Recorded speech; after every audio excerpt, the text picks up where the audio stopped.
Hey guys, we have a special treat for you today. If you have a dog, or even if you don't have a dog and want to learn about dogs, I am giving you a free dog training session today. Free! Tons of dog information from a professional dog trainer. Stay tuned.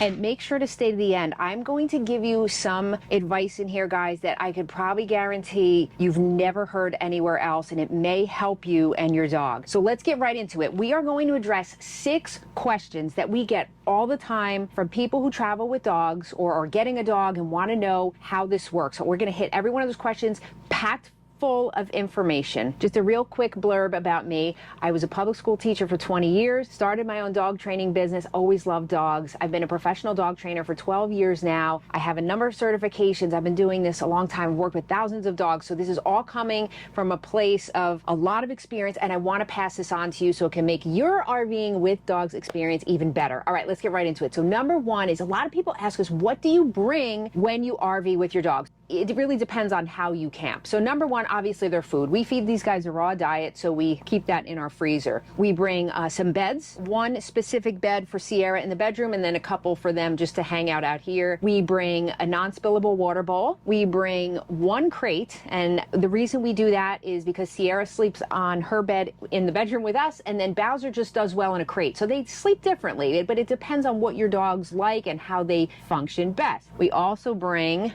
bones. Okay, here's a bone that they love. A tug toy, that's how they get their energy out. Obviously, we don't have our sticks and bricks here. They can't run as much, but a tug toy, they are able to go absolutely insane, and they do in here. And then I also, of course, bring treats, licky mats, things like that. So it's whatever your dog wants. We don't bring any type of fencing. I know a lot of people do, and that's great. So put in the comments below. Let us know what kind of fencing. I know people are always asking about that. So let us know what you use down below. And the last thing, of course, is their leashes and harnesses. We use the Freedom no pull harness on these guys. I used it on almost every dog that I train, and I've used it on them for years. Doesn't matter how big or small your dog is, these work really well. I avoid any type of collar on the throat, especially a choke or a prong collar. I know some people like to use those. As a professional trainer, never had the need to use those. It can cause pain and it can cause behavioral issues, which I'm not going to get into. If you're interested, just let us know in the comments and I can link some articles for you, but the harnesses work really well. So number 2 is, what do you do when you leave your dogs on the RV and you're leaving? We get this a lot of times. First thing we always do, and people ask us this, well, my dog likes to look out the window. If they bark,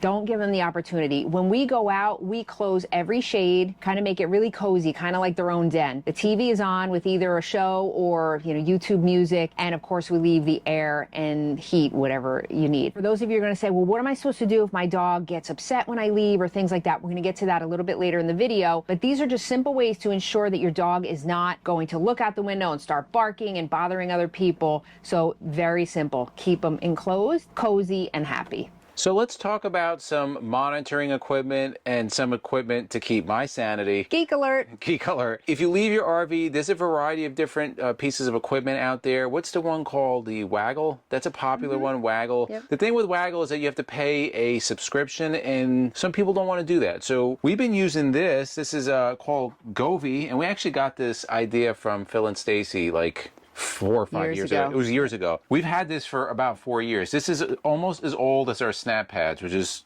pretty crazy to think about it. So they make this in, I'm going to take it off because it comes right off. They make this in 2 different styles. They make it in a Bluetooth version, and then they make it in a Bluetooth and Wi-Fi version. We have the Bluetooth Wi-Fi version. With the Wi-Fi version, what it allows you to do, you can monitor the temperature, you could set parameters, and you can set alerts. So I have it set at 74 degrees. If anything goes above 74 degrees, we get a text message alert, and it tells us it's above 74 degrees. We have the air conditioning set at 70, so we know if it's at 74, something is a little bit off. Also, I have it set at a low threshold, I think 45. Not only is it good for when you have dogs, it's good to monitor in the winter. If you're out camping in the winter, I have one of these set up in our bay, so I have it set at 40. It still gives me a little bit of leeway. If it drops below that, I know we have to add heat down there. These are super simple. They run on 3 AAA batteries. We'll put the links down below, but they're very simple to work.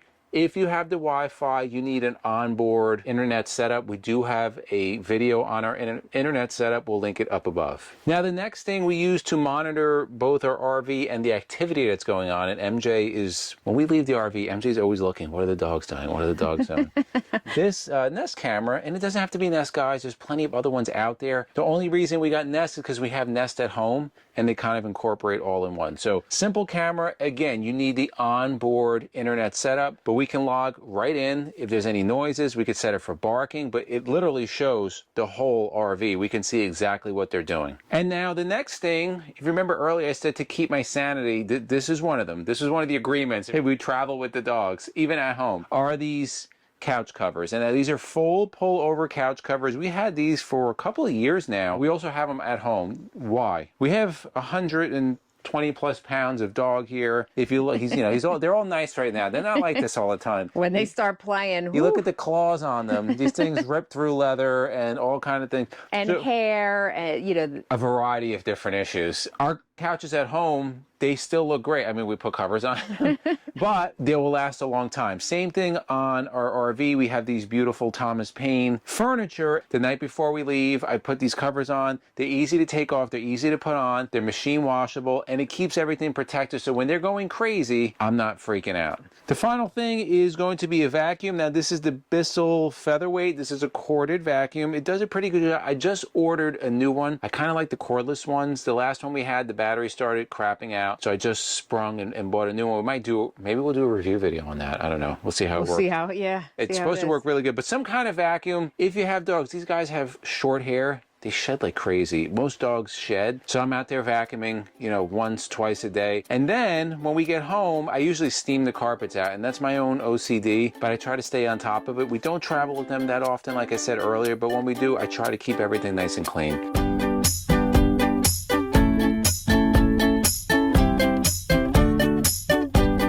The next question, this is a big one, and we see this all the time at campgrounds. So this weekend. Yeah, my dog barks at everyone that walks past my campsite. How do I fix this? Well, there's no easy fix to dog training, but I can give you some tips. First of all, you want to understand your dog. Not every dog is a lay outside your camper and just look at people walk by kind of dog. Plenty of them are. Like, we see that all the time where the dogs are just chilling, they're looking as people or dogs walk by, and that's great. A lot of dogs are not like that, and I would recommend that those type of dogs don't stay tied out all day. It's very frustrating to the dog. It's very frustrating to the owners, the people walking by. Here's my tip. Big tip, guys. If your dog reacts to other people, dogs, whatever, walking by, don't yell at them, don't hit them, because it doesn't work. It works for maybe 5 seconds. It's a band-aid, because we'll see people go, no, stop. The dog will stop. Then they start barking again. Stop. No, quiet. It's just a revolving door, though, so no problem really gets fixed. You want to teach the dog that when they see something, it's actually a good thing. If they see somebody coming,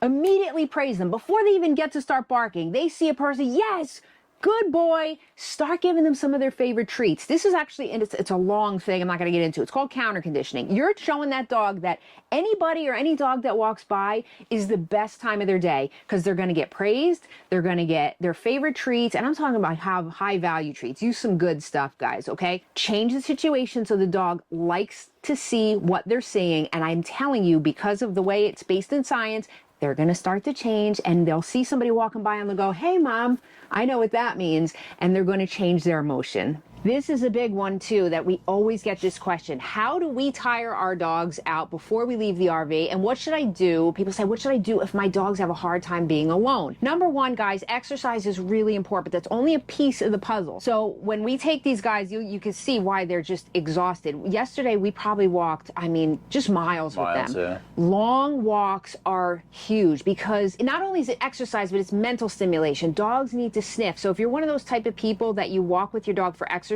maybe walk without them. They need to sniff. That's like the biggest part for many dogs, especially hounds.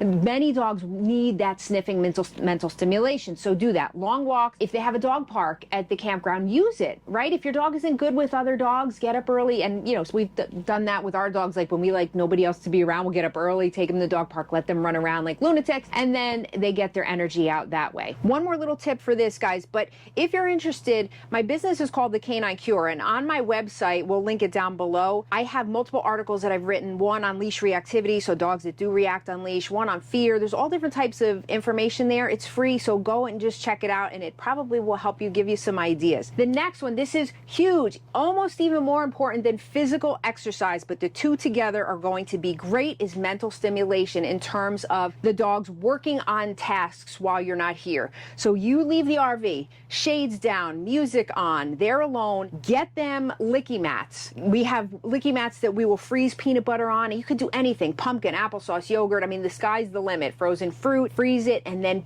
the dog gets to work on that. You can use Kongs. Kongs are awesome. I'll put a link below on how to stuff a Kong in all different ways. There's again, sky's the limit on this. You can use food toys, work to eat toys. If your dog eats a cup of food in the morning, space it out throughout the day, put it in little balls that they have to roll around and work at getting that food instead of out of a bowl. And these are all things that I teach my clients in my training too, but it's all ways to keep those dogs busy so they're not sitting there going, are they back yet? Are they coming back? I'm gonna bark, I'm gonna upset at this. All of these things will really, really help keep your dog happy when you're not there.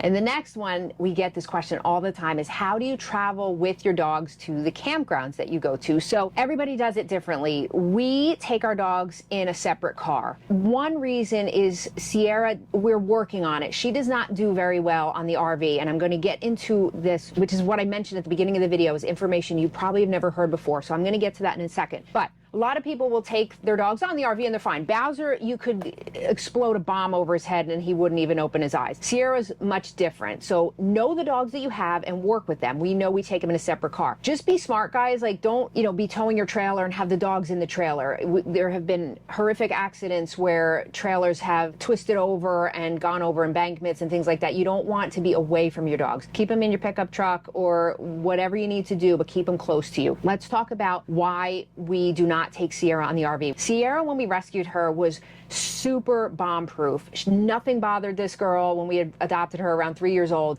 And then as she got older, she started to develop some sound aversion. So the note sound on an iPhone, she would freak out. Fire alarm beep, little things like that. And what we found out through seeing a doctor is that, because this was way past behavioral issues with me, that she was actually suffering from a lot of pain. And what can happen is pain can cause sound aversion. This is the information that I said in the beginning you may not have ever heard. Many dogs are walking around in pain. We don't even know it, guys. They don't show it. She was having a lot of pain issues in her back, which we didn't realize. And what can happen is when a dog hears a sound and they tense up because of the pain in their body, they start to associate the pain with the sound. Thus, then hearing that sound and always being afraid of it. She started to become more and more sound aversive. Now, she's actually gotten a little bit better. We actually put her on pain meds. She's on gabapentin, so she's doing a little bit better. But what I did notice this trip, she laid in the bedroom when we got here. When we got her, we brought them on, and I was opening the slides to the back, and she was okay, which she hadn't done before. I think we're making some improvement here, but know this, guys. If your dog is in pain, you may not realize it. So watch for these little things, that behaviors kind of come out of nowhere that don't really make sense. Just a little tip for you. They may be suffering from something that you may not even see. This is all information that I usually give to my clients, and I wanted to share it with you because we haven't done a dog video in a while, and a lot of you have been asking questions and asking for a dog video. So I hope this helped. Now, guys, if you're interested in, again, reading my